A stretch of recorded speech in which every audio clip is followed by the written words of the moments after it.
नमस्कार, मैं अजय। तो जी अब अगर चर्चा की बात करूं बुआनी खेड़ा की। बुआनी खेड़ा एक ऐसी सीट है पूरे प्रदेश के अंदर, ऐसी सीट बनी हुई कि पूरे प्रदेश की इस सीट के ऊपर निगाह देखी जा सकती है। चाहे वो प्रदीप नरवाल की बात हो, वो प्रदेश के सचिव ग्रुप के अंदर ऊपर से पैराशूट से आने का काम हुआ, चाहे वो कपूर वाल्मीकि की बात हो। मैंने इंटरव्यू देने का काम किया तो उन्होंने बताने का काम किया था कि मेरे पास तो बस टिकट के पैसे नहीं थे। तो सबसे हरियाणा के अगर रोचक चुनाव है तो बुआनी खेड़ा भी बनता हुआ देखा जा सकता है। अब कपूर वाल्मीकि गरीब समाज से, गरीब व्यक्ति ग्रुप में है, और प्रदीप नरवाल है, उसके साथ में टीम की बात करें, कांग्रेस पार्टी के वर्चस्व की बात करें, या ऊपर ऊपर के नेताओं का हाथ की बात करें, तो सब कुछ साम दाम दंड भेद देखा जा सकता है। लेकिन कपूर वाल्मीकि के साथ में कुछ माहौल ऐसा है कि गरीब तबका जुड़ा हुआ। तो अब सर से जानने का काम करूंगा कि सर बुआनी खेड़े की जो हालत है सर, क्या दर्शा रहे सर। मेरे को लगता है सर बुआनी खेड़े के अंदर कछुआ और खरगोश वाले सर, मुझे वो कहानी याद आ गई सर। तो चौथी बात मैंने पढ़ी थी कि खरगोश सो गया था सर। मैंने नोट किया कि जो प्रदीप नरवाल है वो चुनाव लड़ तो रहा है, पूरे जोर से चुनाव लड़ रहा है, जोर से चुनाव लड़ रहा है, सब चीज़ है। लेकिन सर वो समय से सर तेज भाग रहा है सर। और कपूर वाल्मीकि है वो समय से पीछे है, लेकिन उसकी छाप छूट रही है कपूर वाल्मीकि की। और सर जिस प्रकार से जो तेज समय से पहले भागने वाले लोग हैं सर, उनके जो पाँव के निशान ना वो पीछे पीछे मिटते जाए अगले नए पाँव के लिए। सर क्या मानते हैं बॉर्डर का क्या रूप लेगा चुनाव? अजय जी, बौनी खेड़ा एक ऐसा हल्का है जहाँ परंपरागत वोट पहले जैसे जगन्नाथ और अमर सिंह बारी बारी से बनते थे। बड़ा मतलब कि कभी एक बार अमर सिंह जी बनते थे, एक बार जगन्नाथ जी बनते थे। फिर बाद में रामकिशन फौजी यहाँ लंबे समय तक रहे। फिर बिशंबर वाल्मीकि 2 बार रहे, रिजर्व कॉन्स्टिट्यूंसी है।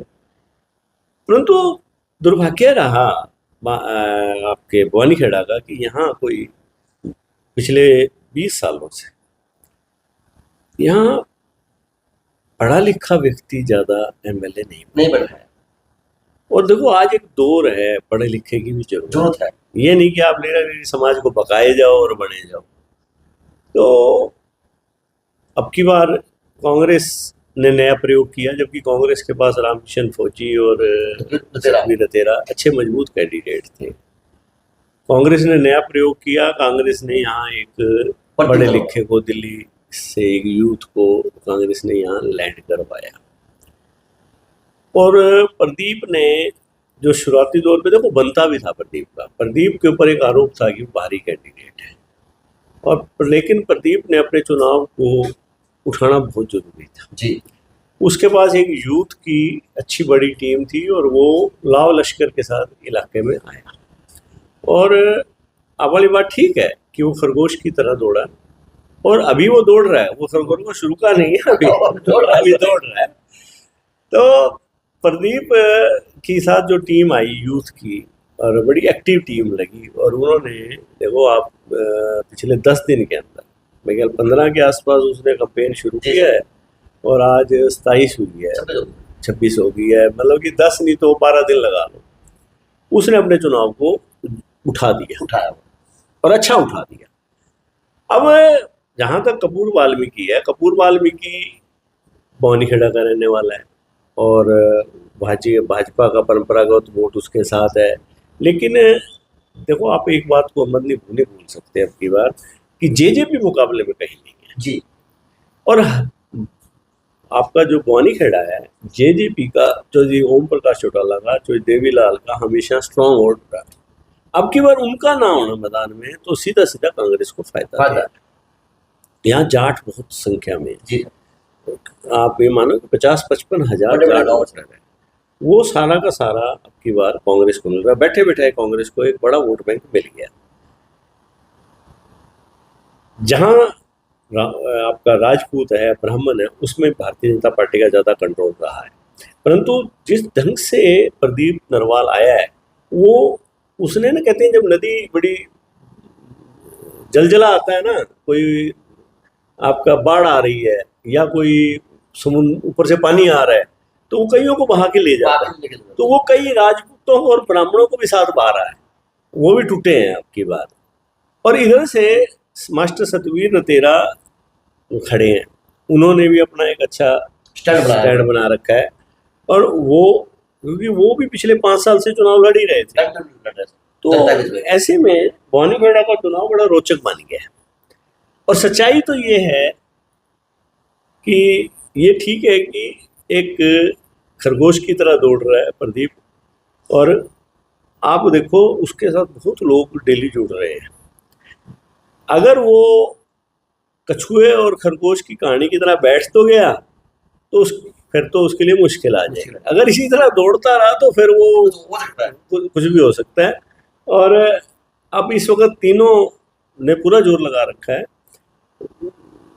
आपके जो कपूर सिंह है वो उनका बौनीखेड़ा में ठीक प्रभाव है, और इधर भी राजपूतों में भी है और ब्राह्मणों में है, परंतु प्रदीप ने भी बहुत रास्ता कवर कर लिया है। सतबीर तेरा ने भी, इसलिए वहां पर एक ट्रायंगल बन गया है। सुनने में आ रहा कि राजपूत वोट है वो भाजपा से अलग गया नहीं सर। राजपूत फिर अब की बार निर्णायक नहीं होंगे सर? अब की बार राजपूत वोट कुछ हद तक टूटा भी है। अच्छा, भाजपा से देखो, जो बिशंबर वाल्मीकि 10 साल रहे, क्योंकि है तो ये रिजर्व कॉन्स्टिट्यूएंसी। अब हरियाणा में माहौल कहीं ना कहीं कांग्रेस का दिखाई देता है, जी सर, जो हम एक परसेप्शन है, एक चर्चा में है जी। तो उस कारण कुछ वोट राजपूत का टूट के, क्योंकि कैंडिडेट भी नया आ गया, तो जो यूथ था राजपूत का कई जगह पे, खरक में, चांग में, आपका कलिंगा में, तिगड़ाना में, वो 30-35% टूट के प्रदीप की तरफ के। सर लगता नहीं कि जिस प्रकार से फिर कोई बड़ा सतबीर भी ले रहा है। हाँ, अब वो उसका सीधा नुकसान किसको है? भारतीय जनता पार्टी। अगर ये दोनों राजपूत तोड़ते हैं तो उनको नुकसान है। सर लगता नहीं सर इसको नुकसान कांग्रेस को भी होगा सर? देखो, सतबीर का कुछ निशान कांग्रेस को भी है और सतबीर का नुकसान भाजपा को भी है। भाजपा को कम लगता सर, मुझे कांग्रेस लगता सर। ये ठीक है, स्वाभाविक तौर पर वो कांग्रेस का एक कैंडिडेट था सतबीर तेरा, और मजबूत कैंडिडेट था, उसका फर्क तो पड़ेगा। परंतु कांग्रेस को जो एडवांटेज मिला है, एक तो जेजेपी का टूटना, जेजेपी का कमजोर होना। जेजेपी और यहाँ मनमोहन भूटाना बड़ा चेहरा था बीजेपी में, पहले इनेलो में बड़ा चेहरा था, वो नरवाल के साथ आ गया।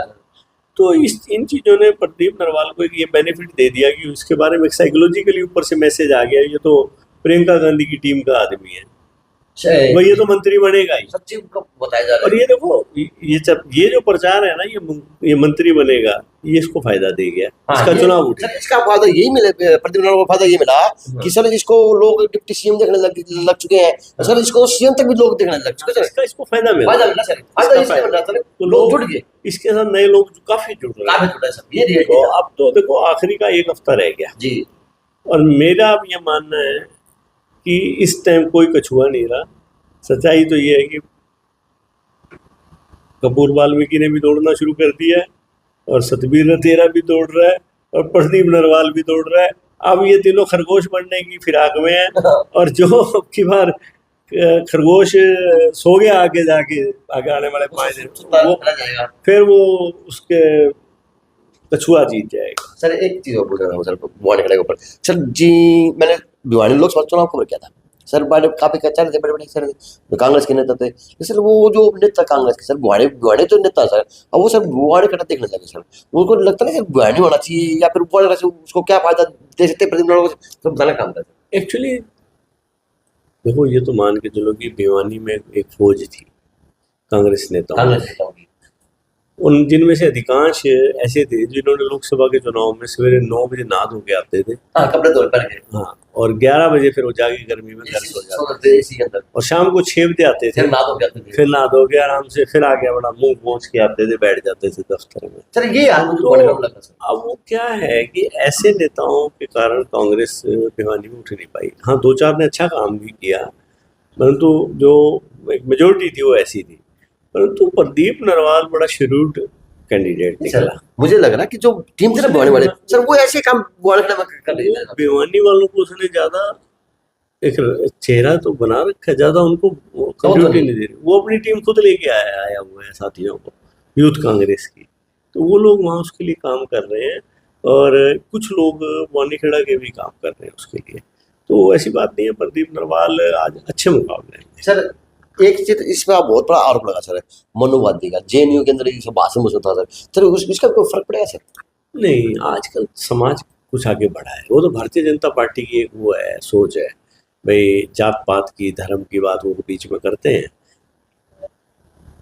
अगर ये जात पात की बात नहीं करता, मतलब कि ये तो जो गरीब तबका है स्वाभाविक उसके साथ जुड़ेगा। जो SC BC वोट है, अगर आप उसको मनुवाद से बाहर निकालोगे तो उनको तो फायदा है। तो उसको वो जो JNU की जो सोच है, वहाँ जाति और धर्म को नहीं देखते। वहाँ तो ये कहा जाता है भाई आप सारे एक जाति के लोग हैं। तो अगर कोई पढ़ा लिखा है, या आज जो SC समाज है आपका, अनुसूचित जाति समाज है, अगर आप उसको गले लगाओगे तो वो तो राजी होगा इस बात में। सर एक अहम रोल हो सर, मैंने प्रदीप नरवाल के काफी प्रोग्राम किए सर। सर जहाँ पे जाट जाट क्षेत्रीय है, बाहुबल क्षेत्रीय से जहाँ पे ज्यादा जनसंख्या जाट है सर, वहाँ पे प्रोग्राम अप जा रहे हैं सर। जैसे कोई और गांव आते हैं, जैसे कोई ऐसी गांव है, कोई और छत्तीसगढ़ गांव है सर, वहाँ पे कराप नहीं दिखता प्रदीप नरवाल का। सर क्या मानते हैं इसको? तो सीधी सी बात है कि देखो, जाट तो सारे साथ हैं। जो जाट और SC है, अब की बार जाट और चमार, वो तो देखो, जो आपका चमार वोट है वो आरक्षण के इश्यू पर ऑल ओवर इंडिया कांग्रेस ने अपनी तरफ किया ले है, लिया। उसका लोकसभा में असर दिखाई दिया। बात तो नुकसान हाँ, और जो जाट है वो हरियाणा में भाजपा के खिलाफ, तो वो जाट समाज भी साथ लग गया।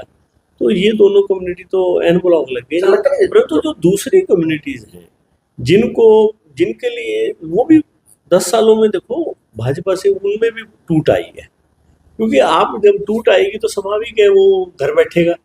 आप ये कहते रहो कि हम आपके लिए बहुत कुछ कर रहे हैं, बहुत, आप करो नहीं कुछ, तो उनमें भी तो निराशा आई है कहीं ना कहीं। सर एक बात वो बताना काम सर, जिस पर सर कांग्रेस के नेता आपने नाम लिया, वो अच्छे नेता भी हैं कांग्रेस के सर, वो कांग्रेस के नेता चाहिए इस प्रदीप नरवाल को अपना पाएंगे सर कि बारी अगर यो सेट हो गया तो हमारी दुकानदारी बंद हो जाएगी सर? अजय चौटाला भिवानी आए थे 1998 में, वो भी बाहरी कैंडिडेट थे, लोगों ने खूब अपना लिया। और कुलदीप बिश्नोई आए थे, उनको भी लोगों ने खूब अपना लिया। ऐसी बात नहीं है। आप लोगों को आजकल ये भी लगता है कि हमारे पास कैंडिडेट ऐसा हो जिसमें कोई जान हो, ये नहीं कि सिर्फ लिफाफे बना के बेचता रहे। उनको, अब धर्मवीर जी भिवानी के हैं, लेकिन उनको अहिरवाल में बहुत वोट मिलते हैं, भिवानी से ज्यादा वोटों से अहिरवाल में जीते हैं। तो बारी मान के चलते तो फिर तो वोट ही नहीं मिलने थे उनको। नहीं, नेता करते हैं सर कांग्रेस के नेता ही। तो जो कांग्रेस के नेता भी नेता है, जो देखो ये तो सर्वाइवल होता है, फिर डार्विन का वो है, एक सिद्धांत है, जो काम करेगा वो चलेगा, नहीं काम करेगा प्रदीप नरवाल अगली बार इसको भी घर बिठा देंगे लोग। अब पारदर्शिता आएगा राजनीति में, धीरे धीरे आएगी। एक सर ये मैं फिर अब नरेंद्र मोदी जी वाराणसी से लड़ते हैं चुनाव जी, कहाँ वो गुजरात के। तो अगर अब की बार वाराणसी में उनका वोट बैंक कम हो गया, लाख वोट, वो ये बात, जनता अगर सेटिस्फाई नहीं होगी तो जनता, मनोहर लाल जी हैं, मनोहर लाल जी रोहतक के थे और करनाल से चुनाव लड़ा। नायब सैनी जी ये हैं अम्बाला के और नारायणगढ़ के, और वो चुनाव रदौर से लड़ रहे हैं, आपके लाडवा से, रदौर से, जहाँ से। तो मतलब कि ये कोई, मैं ज़्यादा इस चीज़ को नहीं मानता। कैंडिडेट सही होना चाहिए। अगर प्रदीप नरवाल ढंग से काम करेगा तो लोग अपना लेंगे, नहीं करेगा तो भाई फिर वो। सर आपको क्या क्या कमी लगी प्रदीप नरवाल की टीम की बात करें, चुनाव की बात करें तो बताना काम करें कि लोग अब अपने देखना काम करते हैं सर। नहीं, प्रदीप नरवाल का जहाँ तक कंपेन है, उसने कंपेन उठा रखा है, कमी नहीं है। देखो अजय जी, जो सच्चाई है, उसकी जो कंपेन है उसमें जो यूथ है उनमें होश जोश है, और जो उन्होंने बाहर के शासन जो लोकल हैं वो भी जोड़ रखे हैं। सर मैं इस चीज से एक इत्तेफाक नहीं रखता सर, कंपनी उसके लिए उठी हुई है, नेता बढ़िया बन सकता है बोलने खड़े के लिए, लेकिन सर जिस प्रकार से वो समय से तेज भाग रहे हैं ना सर, कहीं ये ना हो कि आने वाले वक्त में वो समय फिर। अरे उसके लिए बहुत जरूरी है तेज दौड़ना, क्योंकि वो बाहर से आया हुआ कैंडिडेट है।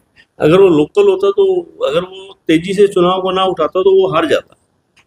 आज उसने चुनाव उठा लिया, तभी तो वो मुकाबले में आ गया, नहीं तो वो मुकाबले में ही नहीं आना था।